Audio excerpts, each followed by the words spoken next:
Thank you, everyone. Yate, Osio, Farina King Yanishye. I'm Farina King. It's nice to have you all with us this evening on Sunday, November 21st.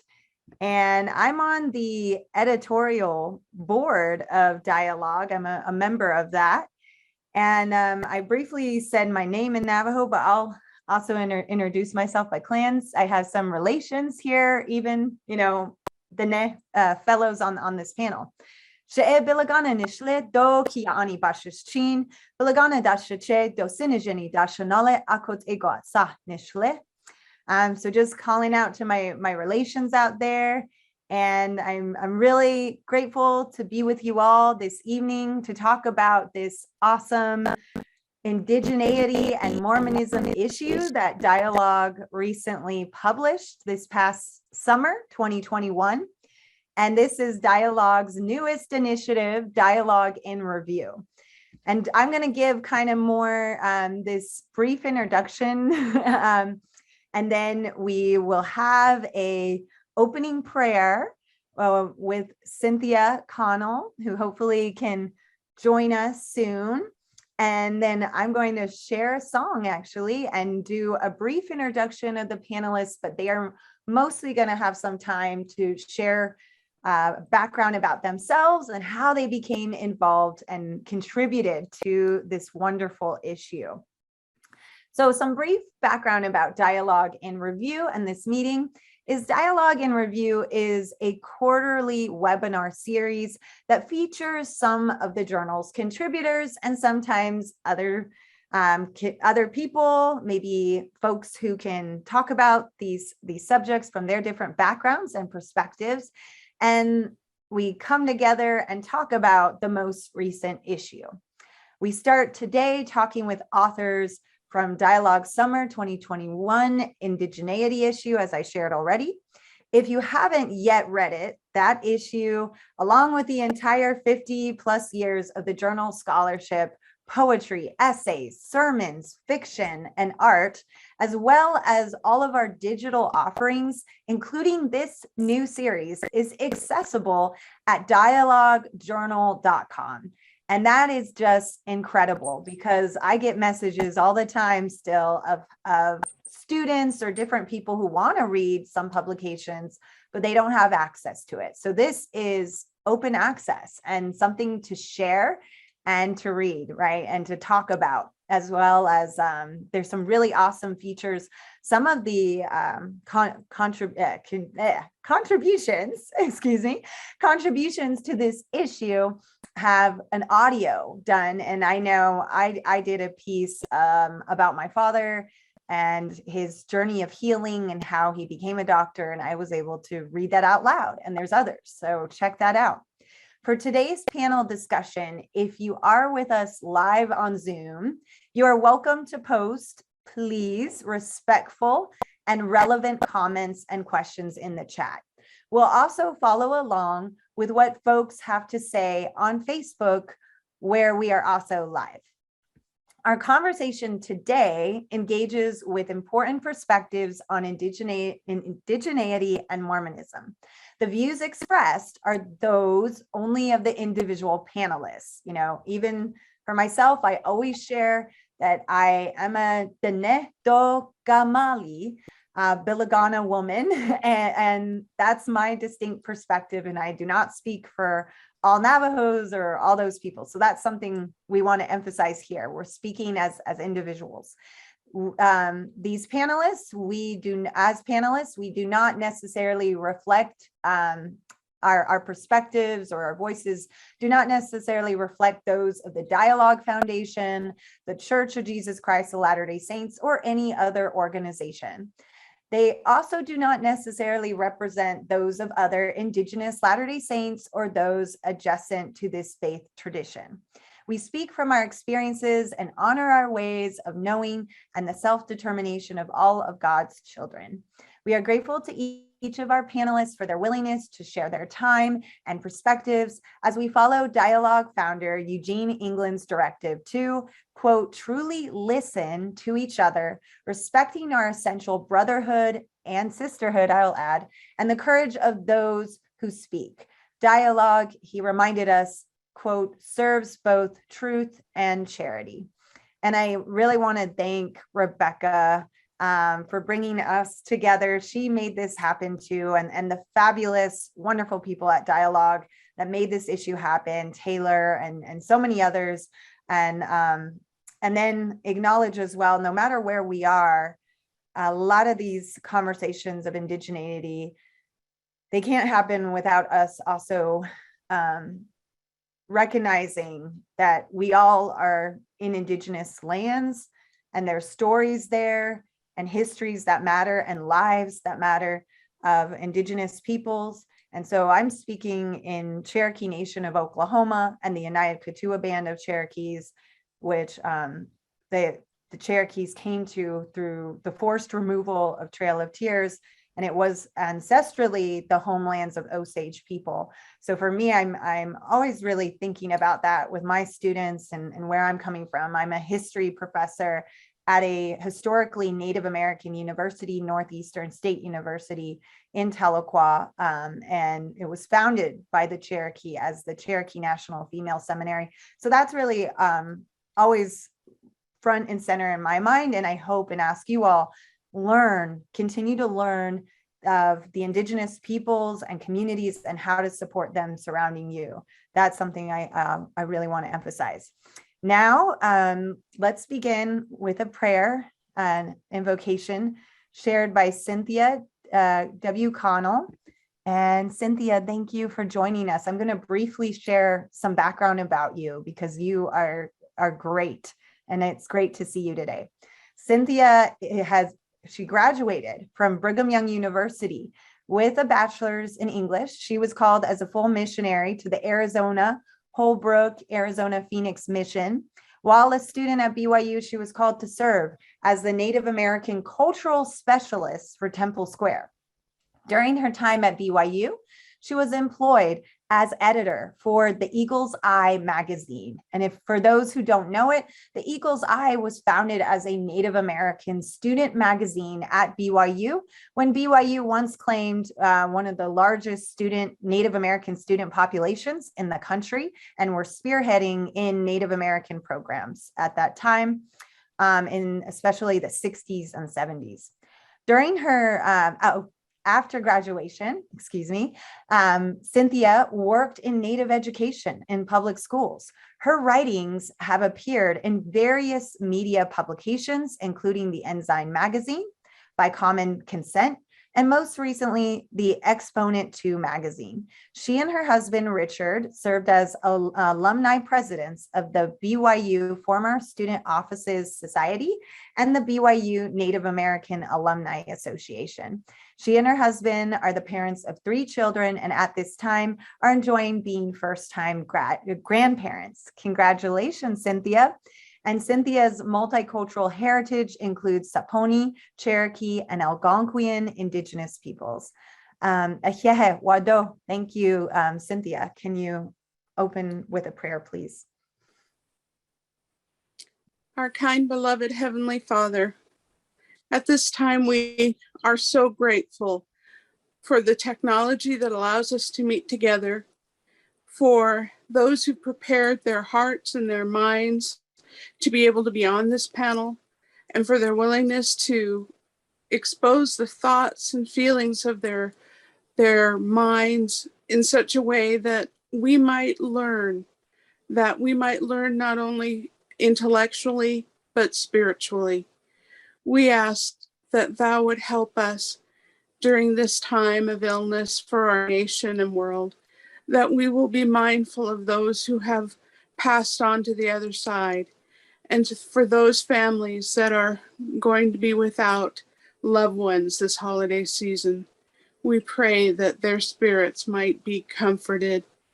We ask that Thou might help us as Native people to be able to come together in unity, to share the blessings that we have to offer this nation, and for the Spirit to protect our environment and our sacred teachings, our languages, and our cultures, as these are precious gifts that we know have come from Thee. Help us, Father, that we will be able to listen with peace in our heart, even if things are expressed that we may not always understand or agree with. But help us to be able to feel Thy kindness and share love for those who have prepared this night. And we say this in the name of Thy Son, Jesus the Christ. Amen. Thank you, Wado. I know that it also is a practice common in dialogue to include song. And I think that's beautiful because singing is essential to prayers, and especially among Indigenous peoples, the prayers are songs. Like when we say singers, singers are healers, they are spiritual leaders, and there's so much power and significance to that. So I do appreciate that emphasis in music is here. And so because of that, I want to share with you all a song that I love to sing. I actually had a workshop this weekend that I just came from with the Center for the American West, and I'm working on a manuscript about Navajo Latter-day Saints, and was talking to them about it. And I actually shared this song with them because there's an article I recommend by Kenneth Romer, and he quotes Dene saying, this isn't just a poem, this song is my identity. And in these songs are embedded not only prayers and connections between a being and metaphysical, all things around us, right? But it is essential to who we are and values. And this song is Zith Diyin, Sacred Mountains, and reminds us that mountains are temples, mountains are churches.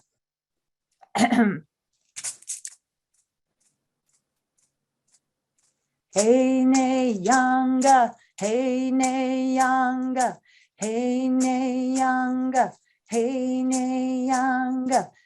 Dizit bien ne journée, yeah. Hey, dizit bien ne journée, yeah. Ne yanga. Hey, yeah, hey, yeah. Sana gai big a hajo go. Dizit bien ne journée, yeah. Hey, dizit bien ne journée, yeah. Neyanga Sana gai big a hajo go. Sisna jeni yov gai zithle. Sana gai big a hajo go. So zithle dok e zithle. Sana gai big a hajo go. Heya neyanga. Heya neyanga. Dok o osle de chisle zithle. Sana gai big a hajo go. Dizit bien ne journée, yeah. Hey, dizit bien ne journée, yeah. Neyanga. De benetsaya bashini zithle. Heya neyanga. Heya neyanga. Heya neyanga. Heya neyanga. So thank you for letting me share that song with you. I learned it actually from Sharon Birch, who sings a version of that. But as I sing it among my family and relations, they tell me these are songs that go back since time immemorial, that our ancestors have carried these prayers and singing of our sacred mountains, and essential to who we are and where we come from, and also our presence and future. So Now I will turn the time to our panelists. Today I will briefly say their names, but then I will ask them by that same order to briefly introduce themselves and how they entered this conversation, this dialogue, special issue of indigeneity. And if they don't mind sharing that in about a couple minutes each, and then we'll open up with some questions that I have for them. I will be facilitating our conversation this evening, but if they have anything itching, that they want to share, please, don't hesitate to send me a message in the chat, raise your hand, or show some kind of sign you'd like to add something. But I will be more calling on each of them because of these Zoom meetings, I think, to help with the flow of our conversation. But first we have Eva Big Horse with us this evening. And she contributed to the roundtable about Native American perspectives on Columbus. And Sarah Newcomb, who also was a contributor to that roundtable. Ronnie Jo Draper, Dr. Draper with us this evening, who was a contributor as well to the roundtable, and James Singer. And it's great to have you all with us this evening. And then I was a part of that roundtable, as well as the contribution of a short story about my father, a Diné doctor, and his journey of healing that I share in that issue as well. And there's so many great contributions to the issue. We wish we could have everyone here with us this evening. So we encourage you all, please, be sure to read that issue, check it out if you haven't read it closely. And to let you know, I have to say this before I open it up, starting with Eva introducing herself, that not only read that issue, but please keep in mind, Dialogue is doing a lot of great events. I will reiterate this, I'm sure, by our closing, but next week, on Sunday, November 28th, Dialogue Gospel Study will be with Dr. Amy Harris at 10 a.m. Mountain Time.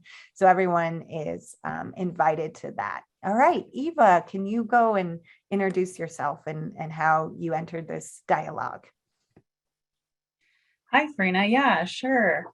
Nyawaskiano Seguego, Eva Big Horse Nikyaso, Gayokono Nioquenzate, Ganyate, Niwagashaute.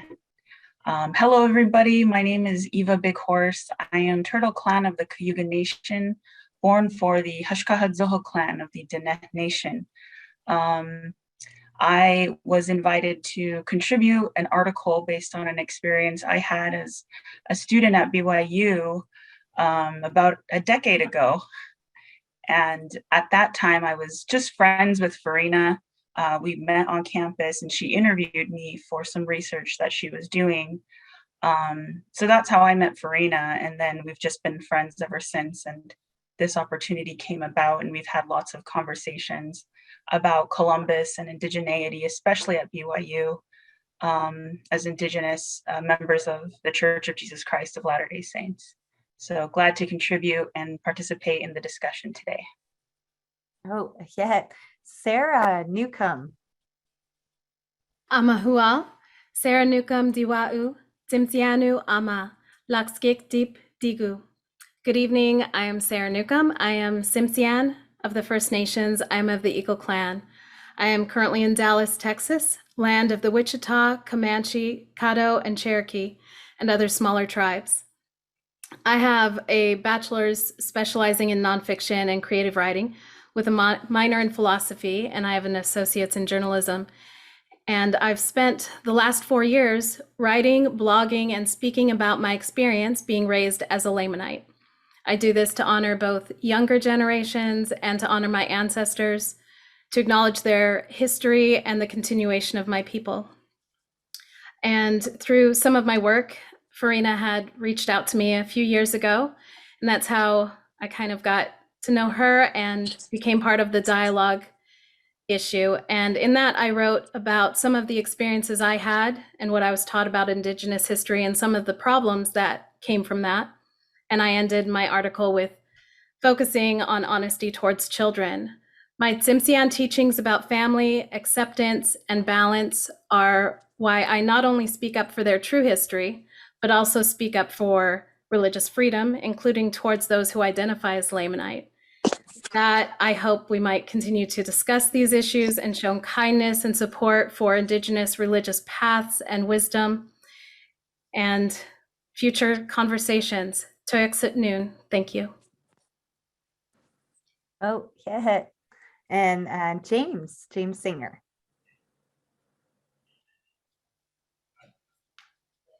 Yate she.her do she.ne she James Courage Singer yinishe. Bilagana nishle kia ani bashishchin bilagana dashache she dashanale. That's how I present myself in Navajo. I'm half Navajo, half white, but that's twice the fun, I think, is how it goes. I think that's the saying is. I'm a professor of sociology and ethnic studies at Salt Lake Community College, aspiring politico. I ran for office for U.S. Congress in 2018. It's the first Native to run for office from a major party from Utah. And as you can see, I'm here in Salt Lake, so I didn't win, and and maybe that's a blessing in disguise.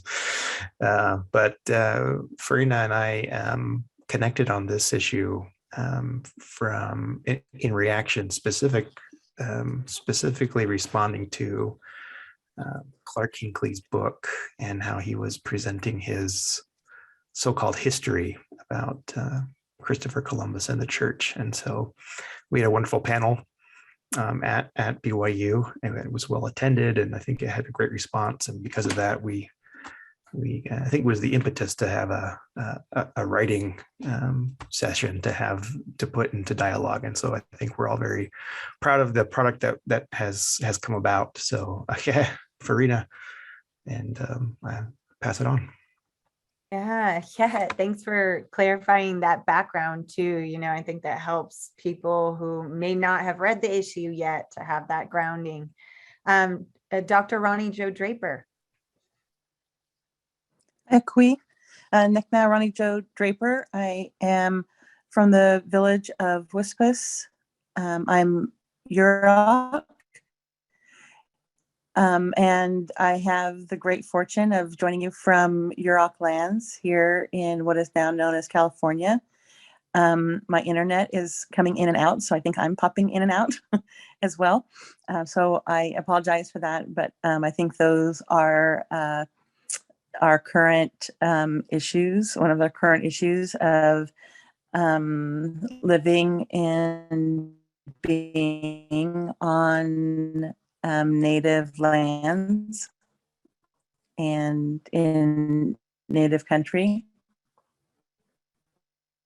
I came to this conversation. I also was part of the panel that was on BYU campus, and I wrote a in which I declared that I would be giving Columbus no more of my time, and having to sort of even recognize or the expectation of recognizing Columbus as sort of a kind of, a forebearer of, an LDS lore, and my resistance to that, and then my students' resistance to my resistance. So that's how I came to the conversation. Fortunately, we heard, I think we heard most, there were just a few times you were getting a little slow, but that was clear. Thank you, Ronnie Jo, and for also giving some more context. Yeah, we heard you. So thank you. Thank you all. And I also have to say a little background about that roundtable. So some of the folks like Sarah and Eva were not there at that panel that was held at BYU that James and Ronnie Jo were referring to, but they were certainly on my mind and I wanted them to be there if they could have been. And so it was really great that the issue, we could have all our voices together, because everyone on this panel, who contributed to that published roundtable have certainly beyond just that publication, have been involved in discourse about issues. Why is it? It still is eye-opening for people when an Indigenous person tells them, hold on a second, pause here. Why are you praising and why are you so defensive of Columbus, right? And so here we are, still having to have that conversation even in 2021. But we actually are not only going to talk about, the issues, thinking about Ronnie Joe saying, paying Columbus no more of our time, it's like, how do we move beyond that? But it really was tied to broader issues, right? Legacies of settler colonialism, Native American and Indigenous experiences on a broad level, and especially Indigenous peoples who have encountered, affiliate, however they relate to the Church of Jesus Christ or any Mormon tradition, really, right? And a lot of questions about memory, and as Sarah brought up, the significance for our children, for future, and these connections between past, present, and future. But I want to ask some questions that kind of that connect more broadly to aspects of the indigeneity issue, as with our panelists here today. And this question, I'm going to reframe it a little bit, but just to put it out there as a sense, is the issue, it reprints Lacey A. Harris's essay from a dialogue issue back in 1985. And actually, I should have brought it with me. That issue I have treasured. It has a textile of a Navajo rug, the yoga. And I've just really always, that was really important for me, foundational for me, that issue in 1985 of how I've thought about Latter-day Saint and a Native American identity. And so having this essay reprinted in 2021, some like dialogue, they think this, I wouldn't call it maybe the first piece, but it might have been, who knows, but they've been recognizing it as a foundational piece, in a sense, of an Indigenous author published in dialogue. I think Jane Hafen was also in that edited volume. So, she was published as well in that volume. But so I'd like you all, it's not that you have to necessarily engage with Harris's essay, which really delved into Harris unpacking and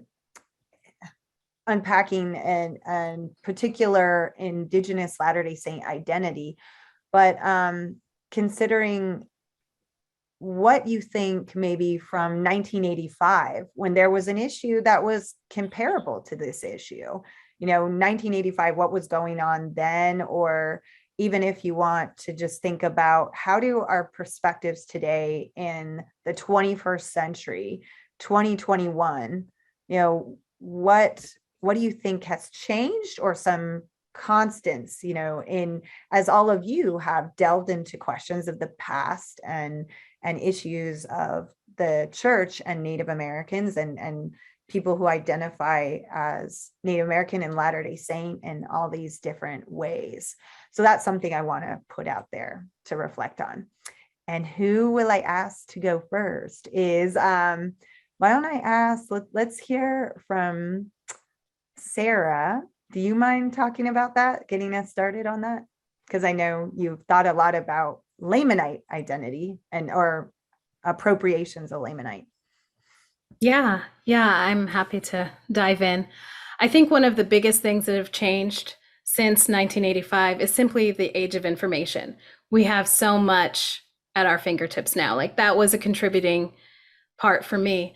But I've left the church and I do not identify as Lamanite. However, my mother does, and it has meant a lot to her. So I've tried to balance supporting that identity while I navigate history. And once I was navigating my way with history, learning my people's history was extremely important to me. And so I think individually, everybody has their own path, but with Indigenous history, we have so much more written now, especially from Indigenous people themselves, and more access to it and more ways to find it. So that's why I bring in, from 1985 to now, there's been kind of a wake up, at least in small circles that I've been in, with understanding and being able to access the Indigenous histories that I couldn't access or didn't know how to in 1985. So that to me has been a big influence. And I think watching some of the older generations, like with my mom, she holds more of that faithful aspect. And so our conversations had been interesting when I would talk to her about Indigenous history. I was trying to pull and try to get knowledge from her. But a lot of that at times was lost. And so I've had to reach out to different Tsimshian people in British Columbia to kind of learn my people's own history. And so I don't think I could have done that as well in 1985, but that to me is just one of the simple changes that has happened. I think it's important that we acknowledge that we're discussing interpretations of the Book of Mormon also when we're talking about Columbus, and that the Book of Mormon never states where the Great Waters were. It never states a name of the person that came. It never labels any specific group as Lamanite. So when we're teaching these things, we need to keep that in mind, that they're interpretations of the Book of Mormon, and that those interpretations, how we interpret them, affect the next generation of Indigenous children. On top of that, it also affects the Indigenous Taino people who greeted Columbus and his men. So there are people that are impacted by interpretations, but I think there needs to be also paths for faith, paths for belief and respect. So I don't know if that quite answers any of your thoughts or questions, but that's where I sit with it. Yeah, thinking about that. If we could turn, James, do you have some thoughts, that you can follow that or something else that came to mind? And then I'd love to hear from Eva and then Ronnie Jo. Yeah.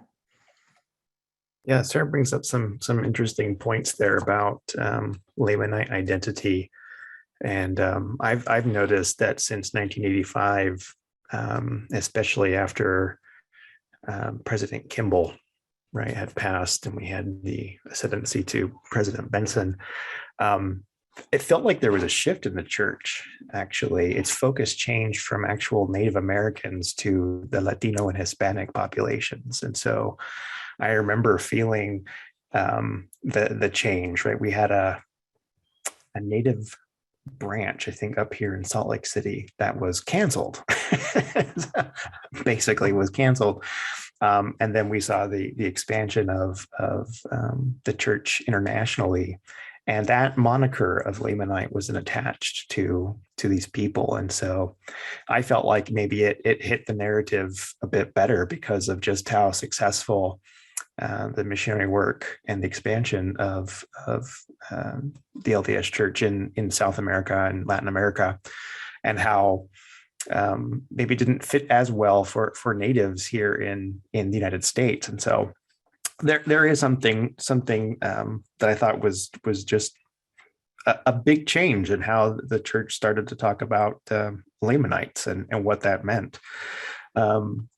Some other things that happened was also how, apart from that international expansion, I think it gave a different kind of consciousness to members. Maybe not all members, but it made people think much more outside of Utah, and how the gospel had to be, well, how do I say this? Had to be much more accessible to everybody. It wasn't just a Utah culture. It had to be a culture of God. I remember a talk by Elder Oaks, I think it was in 2005, that around that time, right, where he's mentioning about the culture of God and how it is not necessarily the kind of insular culture you have in the Intermountain West. And then also what President Hinckley said around that same time was that, bring what you have, bring the best of what you have, and we can add to it, which I think is a very interesting kind of approach to culture and how the church can combine those two. But with things like Clark Hinckley's so-called history and other thematic books that are put out by Deseret Book, which is, the commercial literature arm of the church, basically, it still keeps very much entrenched that kind of culture. And I feel that is actually quite alienating for a lot of folks if they don't quite fit into that style. So anyway, Yeah. just some ideas. No, great points, and helping to fill in some history here, right? Like 1985, what's going on in the church with a shift of the passing of Kimball, and he literally called it Lamanite cause, like the programs that he had, and that was a time of a shift of dismantling a number of those programs, right? Where I also had the reference to BYU and Eagles, the Eagle's Eye magazine, what it traces back to. Eva, what are your thoughts? Similar to what James was discussing, I think that the 80s was kind of those shifts were taking place because my parents met and were married in the mid 70s. And President Kimball had a lot to do with their conversion story, their motivations to learn more about the church. And they would share that openly, in home settings and teachings, I remember. So I think me as a child of that generation, I definitely felt the change. And especially as a student at BYU, I grew up in a home where both my parents were Native. My dad was a part of the placement program. My mom would speak so highly of all the supports she had as a student at BYU in the 70s. And so when I started at BYU, there was like nothing. I remember feeling that because I was like, my mom always talked about, these glorious supports as for Indigenous programs and clubs and just spaces for Indigenous people to come together, Indigenous students to come together and meet. And at the time, in her time, I guess they heavily recruited. So a lot of her Native friends were not even members of the church, but they just wanted an education. Just a huge difference by the time I had attended BYU in the late, I started 2007, graduated 2011. And so I felt the absence of those programs, and it made it very difficult. I think those are my biggest takeaways and observations about that. Yeah. Yeah, and thank you for sharing that personal connection too. My parents met at BYU on a blind date, but my dad was their president of Tribe of Many Feathers at a point that had over 100 members. And yeah, Eva and I went to BYU. We crossed paths about the same time when there were less than 100 Native students with over 30,000 students. So I appreciate you bringing that up, which we'll get to as well with contextualizing the panel and the roundtable that followed. But Ronnie Jo, do you have thoughts about this question of these changes or even continuities over time with Latter-day Saint Indigenous experiences and insights? Yeah, I think I maybe come to it from a slightly different angle because I joined the church in 1984. So, maybe things were a little bit different for me.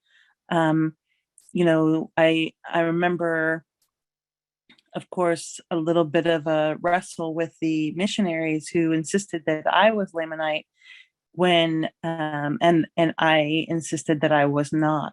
And, and they told me that the Book of Mormon was about my people. And, and I told them, I know the history of my people and this isn't it. This is, I love the Book of Mormon. I think that those stories are, they stir my soul in a particular way, but they aren't.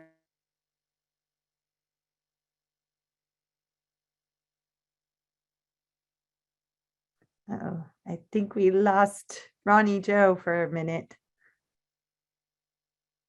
Are you there, Ronnie? You might. Hey, you're on mute right now.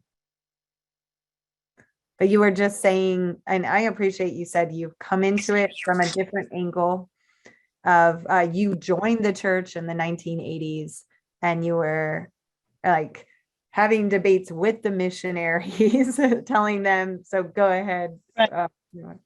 Yeah, they were telling me that the Book of Mormon was the story of my people. And I said, I know the story of my people and this isn't it. That I can appreciate the Book of Mormon and I can feel it stir my soul, but not as a history of my people. And then later, when the introduction of the Book of Mormon changed to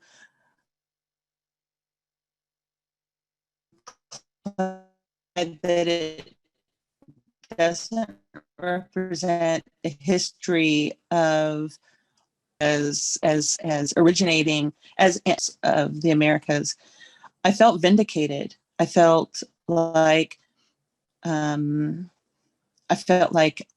yeah, I knew that already. And that introduction was catching up with the knowledge that I already knew in my body. And I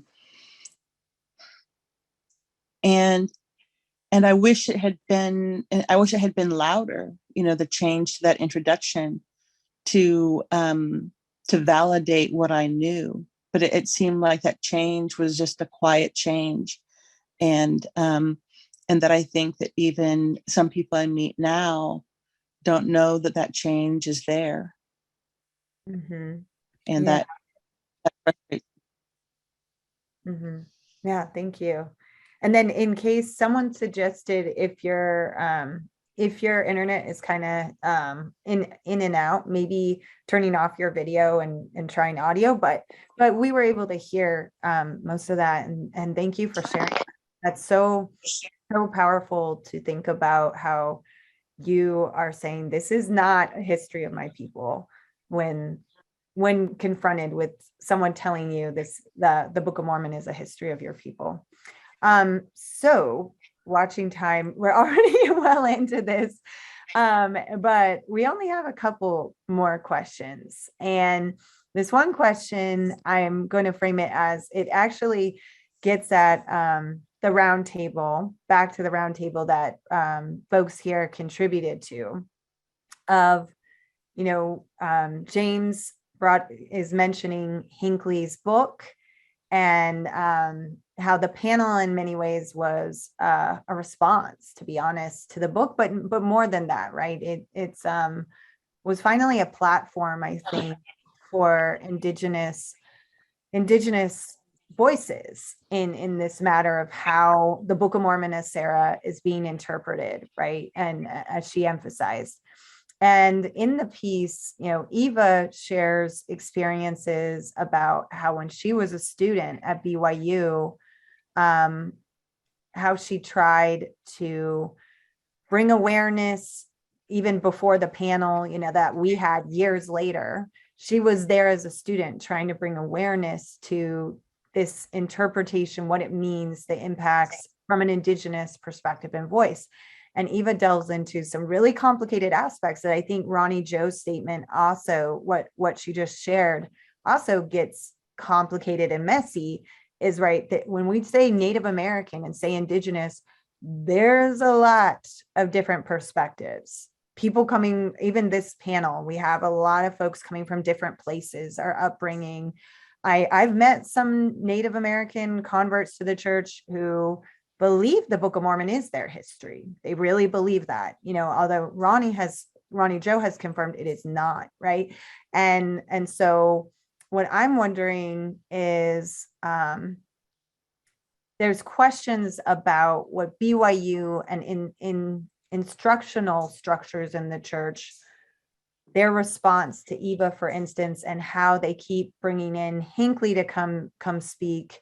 There's that question that often is dichotomized of non-native, native, or basically, especially in the church, white perspective and native perspective.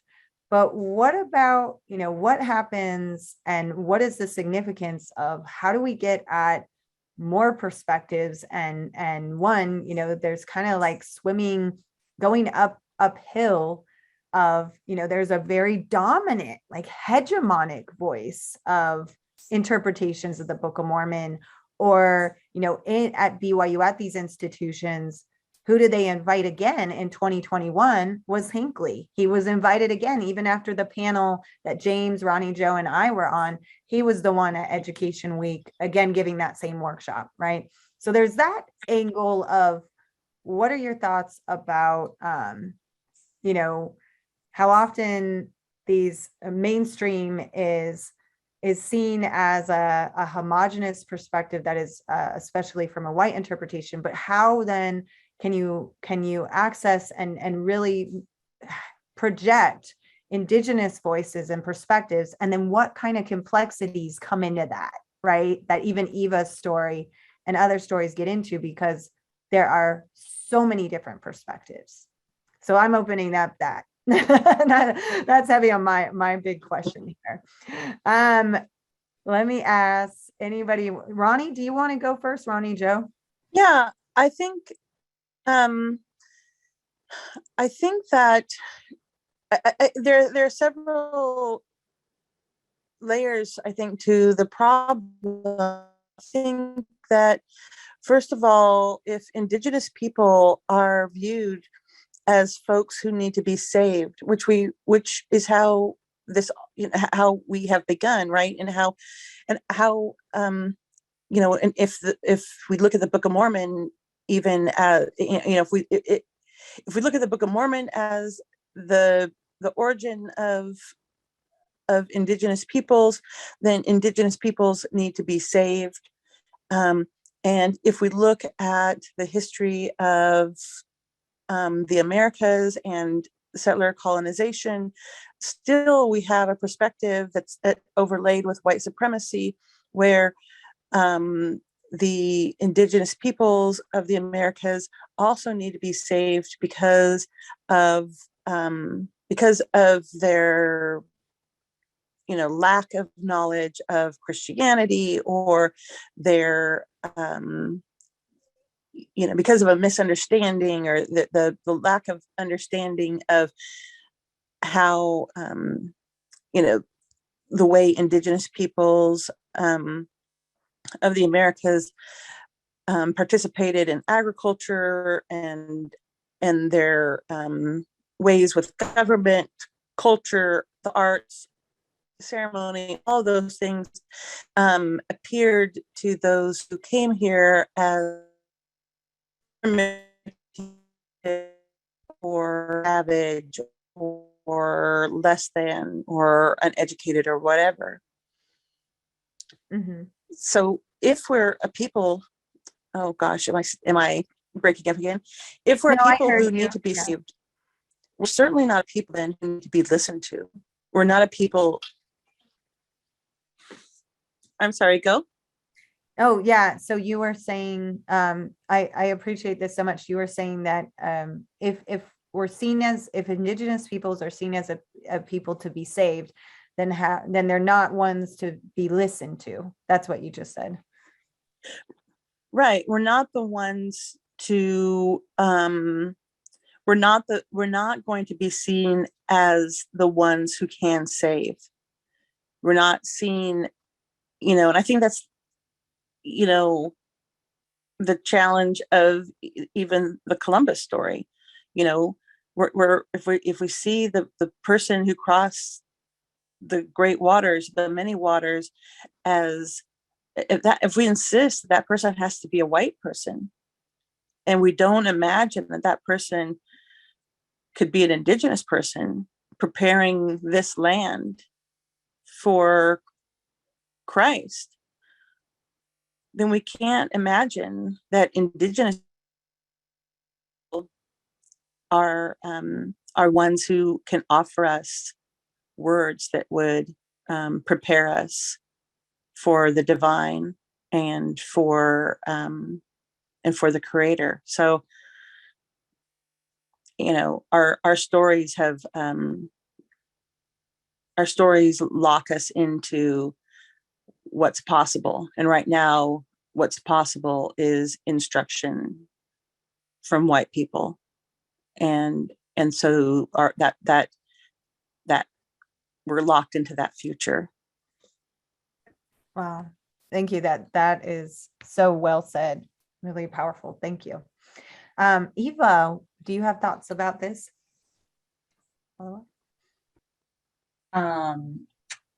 Yes, I do have thoughts. I would like to kind of focus my thoughts tonight on some aspects that are not included in the article that I already wrote.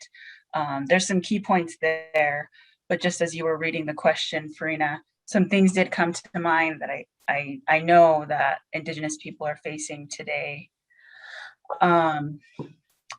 So within, I think, American society, and I also see it play a lot within the institution of the church, and especially also within the institution of BYU, is this kind of this undertone that the restoration was made possible because it was God inspired. The colonization of this land, therefore, was God's will. And I don't agree that the genocide as a part of the colonization was what God intended. And so I push back on that. I challenge that, and I will continue to do so. And it does. I got my first kind of awakening when I planned that demonstration at BYU. It was traumatizing for me for various reasons that I do go into detail about. It took me years to recover emotionally and spiritually from that experience. But nonetheless, it's 10 years later. I continue to have a testimony of Jesus Christ. I continue to have a testimony as a daughter, as a child of Lehi, and that's how I choose to view myself today. But I particularly am interested in kind of what makes a good governing body. And so when I look at the government, my traditional governments, for example, especially my traditional governments, because I am a citizen of the Cayuga Nation. My father's a citizen of the Navajo Nation. Governance is interesting to me because the people feel the effects of that leadership. And so when we live, within the United States, and they kind of glorify their founding story, and the church kind of piggybacks off of that a lot. And so I have problems when there are views that I feel are common among church cultures, church members sometimes, that glorify topics like the doctrine of discovery. And Farina, you did write about that in your introduction to this piece, the doctrine of discovery and manifest destiny. And when BYU continues to bring in speakers like Hinckley to continue the glorification of Columbus, that is an act of hostility. To me, that's an act of violence against Indigenous students, whether they admit it or not, and whether or not they're ready to have those conversations, it's happening. That's how I felt. I felt like I was fighting harder, way harder than I needed to fight, just to voice my opinion. And BYU, I was a little, I had to reconcile some of those feelings of betrayal, because I was dedicating my student life to doing good, to accomplishing my academic needs and grades and participation in extracurricular activities, being the good student. And I did. I finished all of that fine. But at the same time, I did not feel like they had my back. They did not support my voice, my experience, and they muted it. And so it's just embedded so strongly into society, but also I feel it within church structure sometimes as well. Eva, I really appreciate you sharing your story. And I just, was the one being like, please contribute to this, because, that was history in the making. And I think James was actually there at the demonstration when Eva was a student, trying to set up a demonstration of, calling, basically saying, let's not celebrate Columbus Day, Indigenous Peoples Day, for those who are less familiar with the round table or what we're talking about. And all the kind of backlash, even from unexpected places. I think that's always the shocking part. And I recently, this past week, was teaching my students about Navajo code talkers. A couple of my uncles were code talkers, and sharing with them a lot of the struggle that my uncles and relatives have experienced of, when they came back from the war, they couldn't vote in Navajo Nation. In states even like Utah, it was one of the last states that allowed Native Americans living on reservations to vote.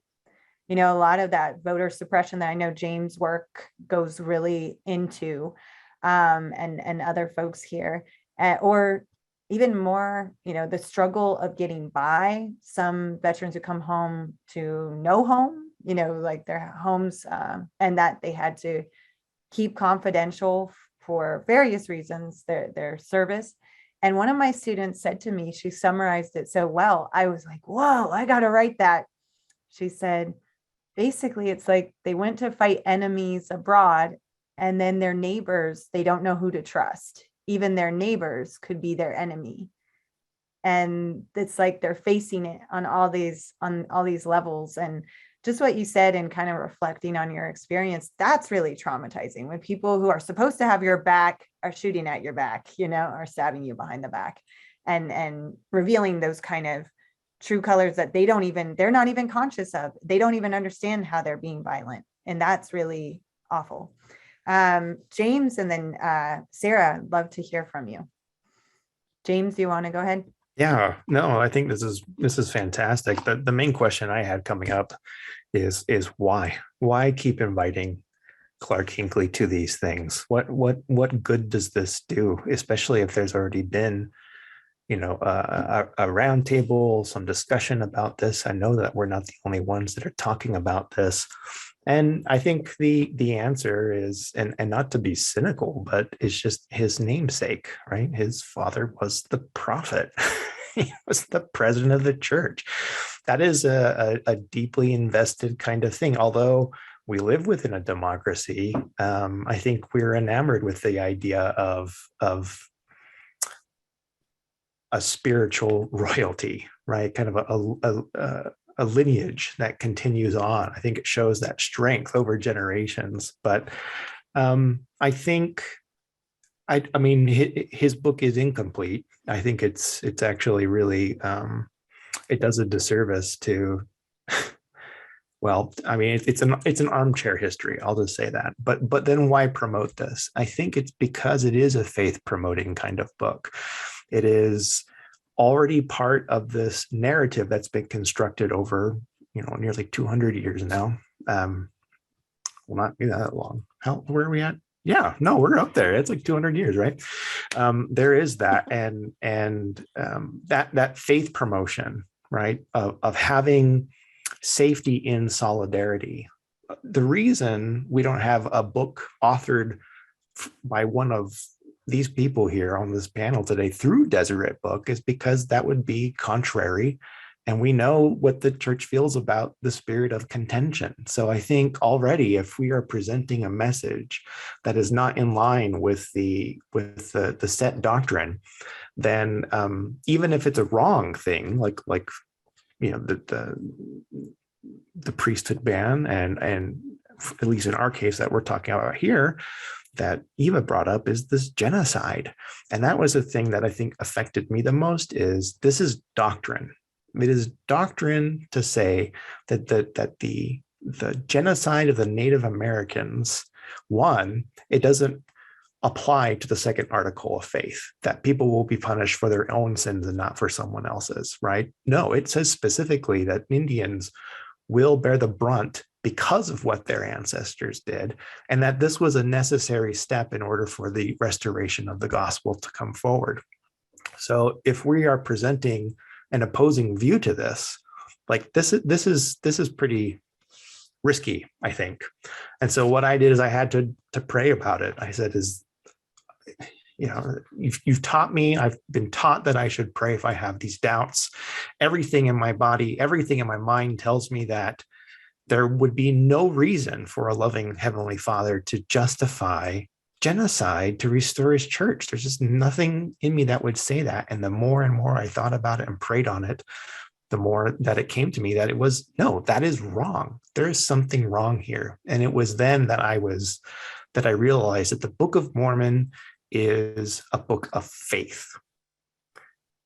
James, it is a book of faith. It is not a history. But we've been taught it's a history. So what do you do with that? What do you do with that? I'm just flabbergasted by the faulty logic that's used to justify that. And we are talking about some of the systemic racism that is in the church, and it does only kind of go one way when it comes to cultural exchange. Think if we did value Indigenous knowledge as much as we valued the knowledge brought by pioneers to the church, right? Think of how we treat our relations, how we treat the land, how we treat the idea of the past and the future, and how these are all connected, that there is an interconnection, that we're not above creation. We live within creation. I mean, these are all ideas that are harmonious in the gospel, but because they come from us, they're not valued as much. And so that embrace towards capitalism by church members, where it is now okay to exploit other children of Heavenly Father in faraway countries because, well, they're not American, basically is what it comes down to. And we have to buy in order to create, because work is this ethic that's so important that it doesn't matter if we are just spending all the resources of the planet and putting life on it in a very precarious position, how we can't see that what we're doing is absolutely dangerous. And so anyway, I just thought about that. I just thought about if we did value Indigenous knowledge as much as we valued others within a church that sees us all as equals, then we wouldn't see things like we do in San Juan County. So when Navajos actually finally took control of the county commission after the racial gerrymandering was undone, immediately the county wanted to separate from the Navajos and the other natives that were there. They wanted to separate. They rode their four-wheelers throughout Bears Ears, destroying sacred sites and other kinds of artifacts to show, right, this idea of personal liberty, this hyper-individualism, which is against, again, what we believe as Indigenous peoples, but also as, if we're not one, we're not of the church. We're not of God itself. And so we are seeing that those who are in leadership positions have been broadsided by the diversity of cultures and ways of thinking of the members of the church. And unless there is some reorienting of the leadership, just people in leadership, but also the approaches to it, I don't see that this doctrine will be recanted. In fact, I think it'll actually be strengthened as a response to the major changes that we're seeing towards political correctness or cancel culture or whatever it is. Thank you, James. It's interesting that you make that statement, and Rebecca's awesome. She's like quoting us in the chat and opening it up to questions that the audience will have. But I will give Sarah some time to respond to this question as well before we do open it to any questions that the audience has. And we're going over the hour, so bear with us, but we will wrap up within the hour and a half total. But what she wrote was how you noted the Book of Mormon is a book of faith. It is not a history. And here in Oklahoma, with 39 federally recognized tribal nations, it is very eye-opening for me. And I've been learning so much of all these different peoples of the, diversity is such a loaded term in how it's used, but it is incredible that this Indigenous peoples global studies, just all the different cultures and peoples. And there was a big effort to open a First Americans Museum in Oklahoma City that was representative of the different tribal nations that came to Indian territory, especially through forced removal, genocide, violence, and all these different ways, but finding a new home. And interestingly, the Church of Jesus Christ of Latter-day Saints became a sponsor, like a contributor of this museum and in family history. And there was a special opening a special event, like a kind of fireside, where President Nelson did speak. And one of his biggest points at that talk, and I don't know if it's public or not, or how widely disseminated, which I think that's what James is also, your points emphasized to me. What resonated with me is, how is this being disseminated? What is being put out as the doctrine? What is being, received or whatnot? But he emphasized in a statement, the Book of Mormon is not a textbook. It is not a history textbook. And that was a big point that he was pushing there, which I found it stuck out to me, because and what you just said here, that's really, for me, a powerful connection. And then I strongly recommend as well of the references to Columbus for those.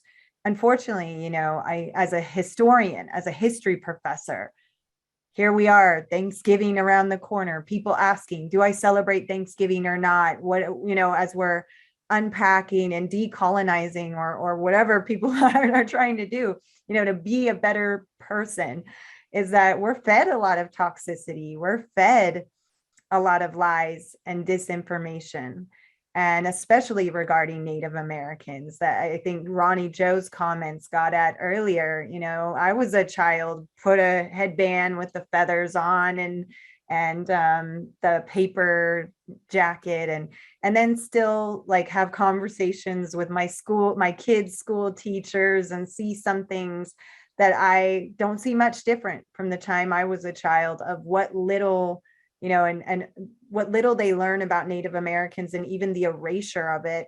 Even in an area where I am now, I've lived in a lot of different places, and I've lived in places where some people thought Native Americans were extinct, where they never met a Native before. And here I am in a place with a very strong presence. Everyone is Cherokee or knows someone who's Cherokee, and it's a really strong presence. And I'm shocked by still the erasure and the misinformation about Native American and Indigenous histories and experiences that even our own children who are Indigenous are fed. That detachment that is being perpetuated, that was even a part of the boarding school history that we learn about, all these different things.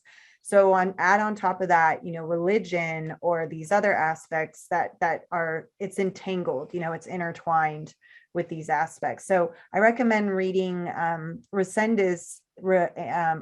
Resendez's book, The Other Slavery, if you do not know much about Christopher Columbus and you've been fed only the song of, Columbus sailed the sea blue. I can't even remember it, but that what people are fed about propping.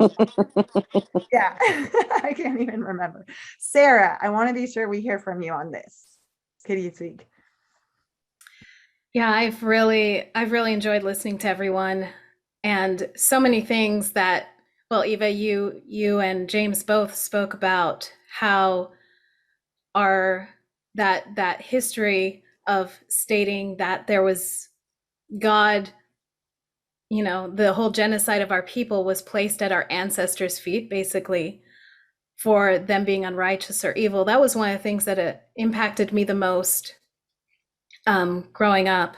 My views on that drastically have changed. As a child, I just believed it, and I was like, oh, if only my ancestors had been more righteous. And as a teenager, I dove into reading about Native American history, and it would just weigh on me, oh, if only my ancestors had been more righteous, because the history of genocide is so heartbreaking.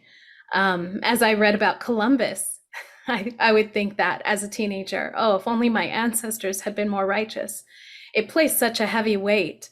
And so hearing some of those pushbacks and challenges is so healing and beautiful. I'm loving hearing these perspectives from Indigenous people. I'd like to just share a few things. I'll try to keep it short on time. Not just a few years ago, a missionary was teaching me the Book of Mormon was a history of my people, and went on to say that Indigenous people didn't have religions when Columbus came because our ancestors had turned away from God. And it was just, I was so nice. I was like, okay, this is a very young person. And I just ended the conversation. But it was a struggle, and it took months for me to not feel that like weight and that healing that I needed, and to just acknowledge this is a young person. And I was like, why did they think that? Why do they believe that still? And so that's a lot why I blog. That's a lot why I write. And as I've studied the history of Indigenous people as it connects to Mormonism, I came across in the early 1900s a letter written to a Maori chief in the Pacific Islands stating that the Native Americans in this land were the less righteous Lamanites, and that the people in the Pacifics were saved from our fate because they were more righteous. And I found quotes from similar quotes addressing South Americans. So a few of you mentioned that that change in the 80s. And I kind of wonder, is it part of those type of beliefs, part of those type of teachings?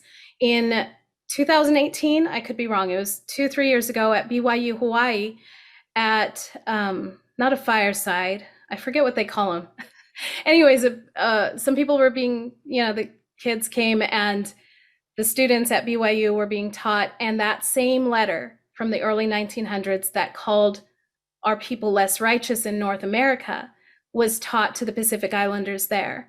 And so I was just blown away that this is still current, this is still being taught. So of course there's going to be missionaries that perpetuate that, because it's not being talked about, because there hasn't been people bringing it to attention. And Farina, I love knowing you because of your wisdom and your kindness.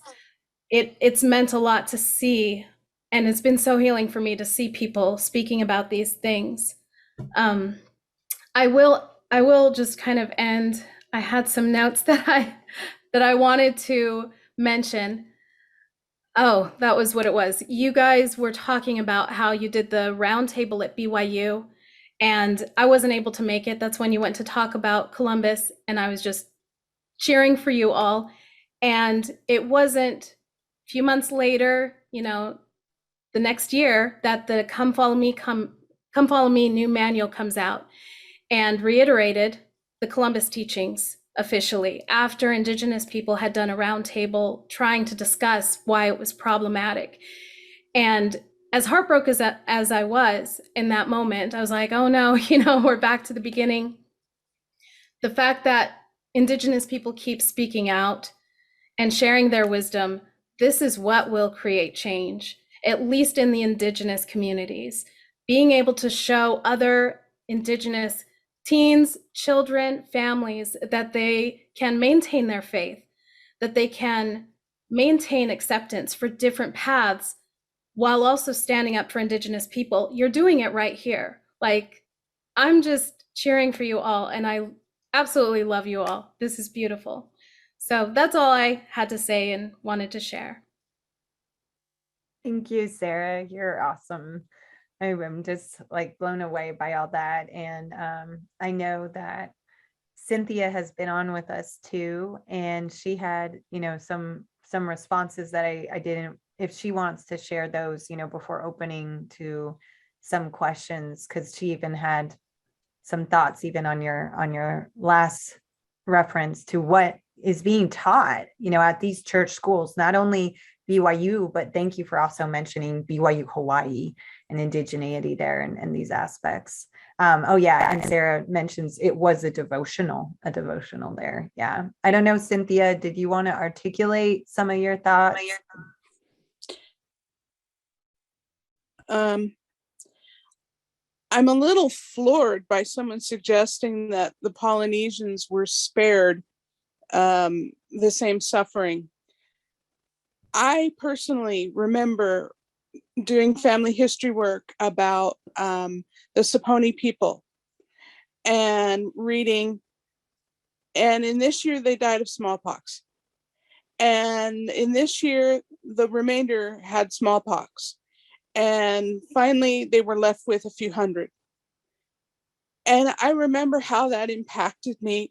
And I just cried. I cried because the spirit within me remembered that, even though I did not know that previously. And having lived in Hawaii amongst Polynesian people, it is ridiculous to say that they were somehow spared the same suffering. Measles, smallpox. I remember as a child, I'm sorry, I'm a little torn up about this, but I remember seeing James Missioner's Hawaii. And I can never watch that movie without crying. When you see what measles did and you see what colonialism did. So the idea that one group of Lamanites or one group of Indigenous people is just more cool than another, I really think that's one of the reasons the Lord never told us who specifically he was talking about, because we would treat them differently, and it wouldn't necessarily mean we would treat them better. All the people on this continent, all of our Indigenous people across the world have suffered in similar ways. And I just don't think it's right to suggest that this group suffered less because they were more righteous or not. It just makes no sense.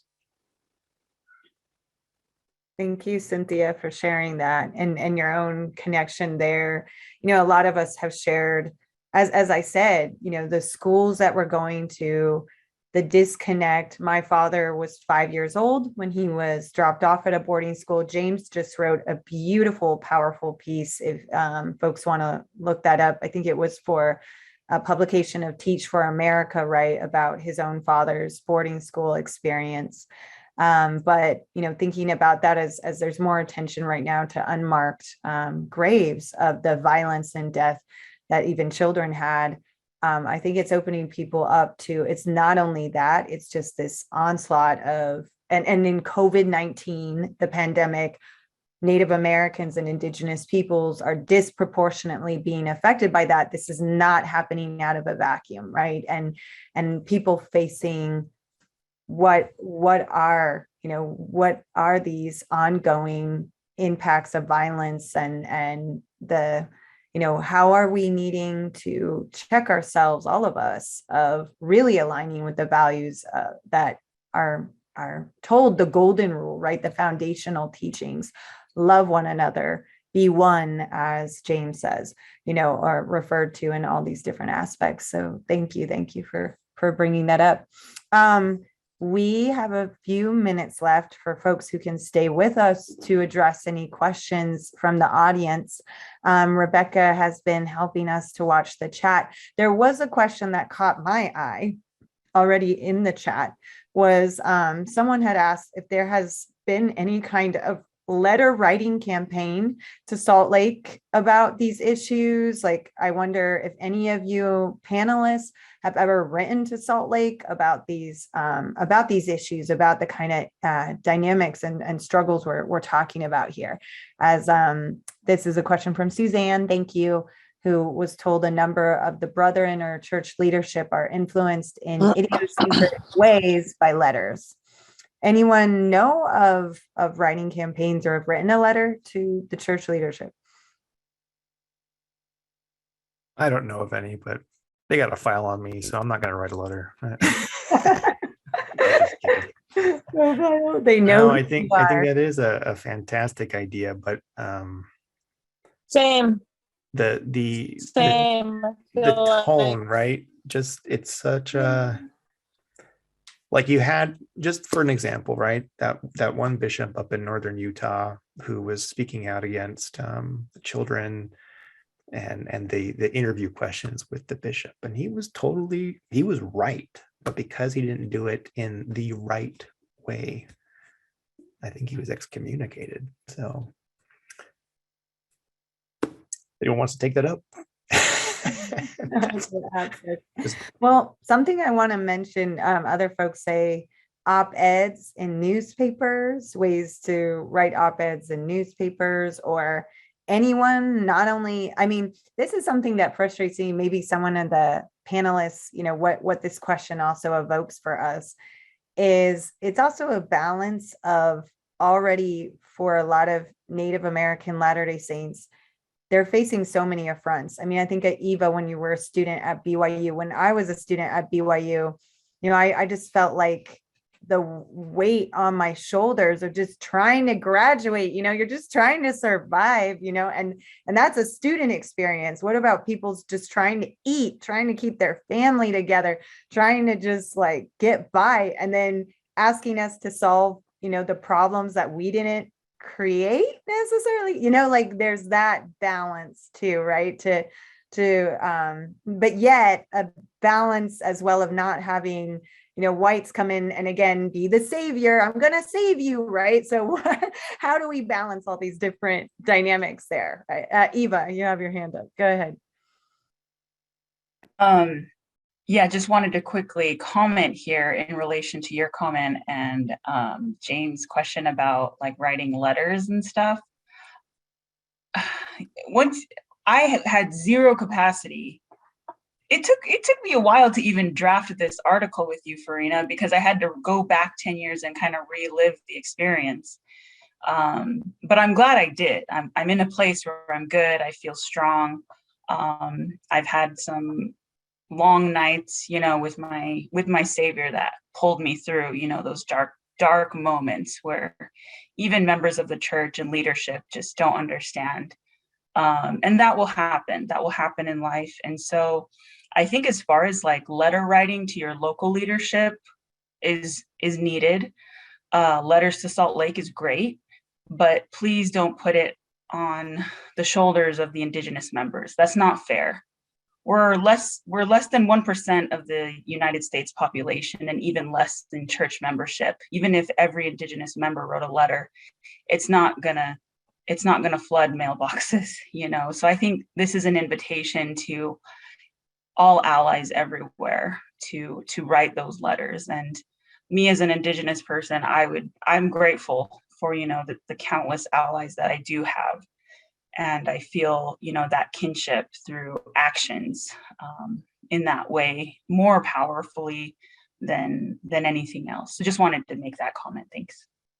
Yeah, I want to like back that up. What Eva is saying there is that there is that responsibility cannot lie with Natives. that the main question that you have to look at is who holds the power, who's making the decisions, I mean, if you look at everything within the church, it is deeply embedded within white supremacy and being a white American. And so even if we, with the best of intentions as Indigenous peoples, were to petition leadership, it will come across as part of the larger social movements happening in that scene. And it will not have the same kind of effect. We need our white brothers and sisters. You do not need permission from us or anyone else who's a person of color to speak up against racism. It's in the church. It is there. It is wrong. And I believe you have the obligation to use that privilege of having white skin and being American to write those letters or make the change. And the leadership, they know we're here. Open invitation. Invite Eva, me, Ronnie, Farina, Nick, Sarah. We'll all come. We'll talk to you. But I think that's what we need from our white brothers and sisters. It would be lovely too to be able to speak up even in our congregations. I find that words are said in Sunday school or words are said over the pulpit, and I don't feel at liberty to stand in those places at all times, that I'll say words or I'll say my piece or I'll bear my testimony, but it is not welcomed. Yeah. And, in some ways, more so than having a declaration from my prophet, I need the peace of my peers. I want to go to church with my peers, in my neighborhood, in peace, and be able to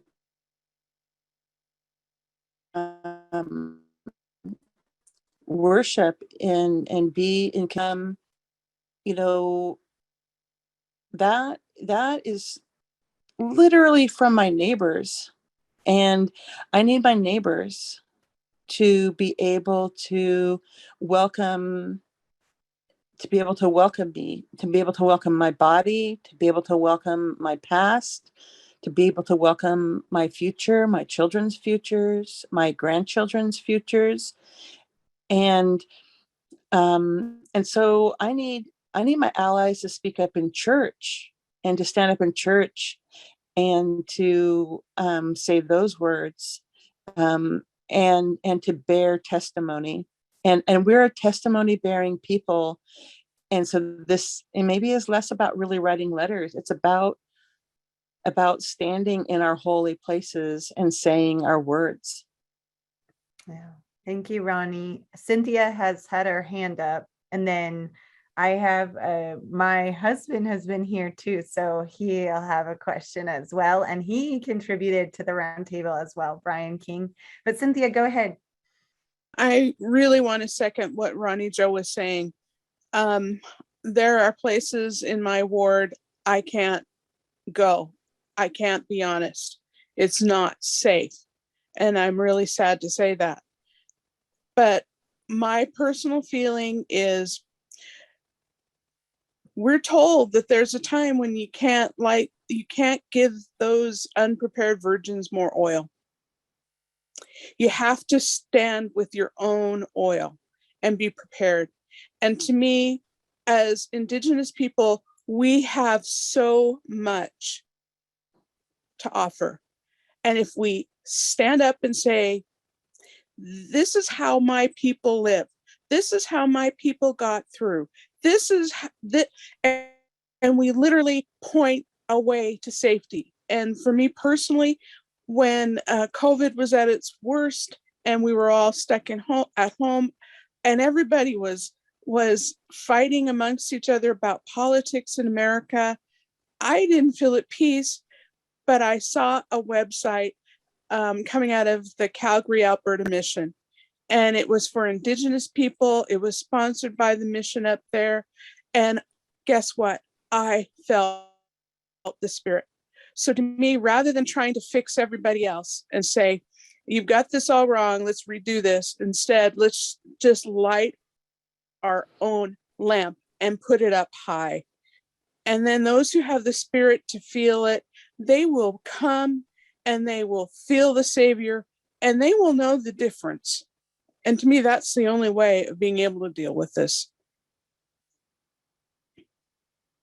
Thank you for sharing that. And so Brian here has been sitting with me, and to be honest, a lot of my work would not happen without his support. We have 3 children together. I have a 7-year-old, a 9-year-old, 11-year-old, and he certainly made this roundtable volume, this piece come together because his awesome editing skills and thoughts. So I'm glad he was able to be here with me. And he has some thoughts or a question that you wanted to share or put out there. Go ahead, Brian. Well, it was nice hearing all of your voices and seeing your faces because you're awesome. And I just don't think your voices are heard enough. And that's one of the reasons why I was so happy to jump on this awesome project. Especially, I think when James said we need more like white allies, then I'm just thinking, well, I'm right here. And it just so happens I have written people. I wrote. He does. I wrote Quentin Cook recently. He said a very nice talk and general conference that was 80-90% right there, and I liked it. But the rest of the 10-20%, I actually got a response from him, and it was very nice. And I was glad we were able to clear some of those things up. And but that's just me. I edit for the newspaper, and I also write for our local news. So I'm not afraid to voice my opinions. And but I also know that after one of the things that makes being an ally very, very hard is that white people may not have the language to express their feelings. There's a huge learning curve. When I married Farina, this is almost 14 years ago, or 14. The things that I would say were not as eloquent as the things that I can say now. And it takes time. It's also the language that you were taught. Absolutely. Like you were fed that. Absolutely. Yeah. On a note. So you had to be humbled. You do, just like learning any language. If anyone's ever been on a mission and gone to another country and learned another language, you get corrected by children. It's embarrassing. That happened to me all the time. Can you be humble and listen? And frankly, when you live in a society of predominantly white people, you don't get much exposure to use that language, and you mess up, and it's embarrassing, and you look like racist. And now what I learned to do is listen, and that's what we need, is more listening. But part of listening is also speaking, which means that for me, I surround myself with in areas where I have the opportunity to listen. But it takes a lot of time. And so when you're invited. And when I'm invited, that's true. So I just wanted to say thank you all for sharing your voices, because it's courageous. You make yourself vulnerable when you speak. I know that. I've written articles that people are still really mad at me, because whenever you write something, not everyone's going to agree with you. So I just wanted to share that I think so much of all of you. You are all heroes to me, and I'm grateful for the work that you put into this. Yeah, thank you. Thanks, Brian, for sharing that. I know there are more questions, but I do want to respect everyone. This is a Sunday evening, and you all probably have meals or different places to go. And Ronnie has to run. Thank you so much, Ronnie, for your thoughts and perspectives and all the great work you do. Thank you, Ronnie. I want to I'm so appreciative of this conversation. Thank you. Thank you so much. And Ronnie, what you said about peers, that really resonated with me because this past year, it was interesting that there was someone in my own congregation who said something very, very violent, like just something I never heard before at the pulpit. And I just felt enraged that I wanted to run up there and punch him. Like I wanted to take him down like, off the pulpit. I never felt that. And I'm not even going to like repeat. It actually was something he said about Jews, not about Native Americans. It upset me about what he said about Jews. And I found out that I have Jewish ancestors.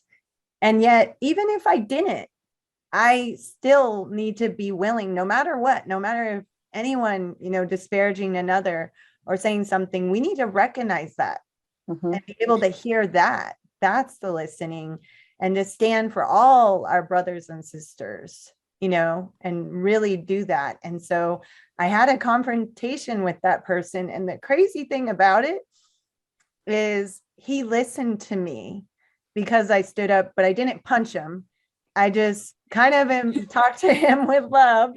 So I'm not gonna lie. I mean, I just felt so angry, because I'm that way. I'm kind of a fighter personally, but I was able to now, like, I'm able to talk to him, and it's a kind of a miracle of ways that, like, I think he learned something, and even I learned something by talking to him and like the way I did. And I think this is all important in this conversation, is how do we really love one another and stop the hate, like stop that violence or whatever it is. That's the question, right? We're told love, love, love, but how do you actually do that? Like, how do you actually do that in practice, especially when someone's hurting you and threatening threatening you and your children or whatever, wow.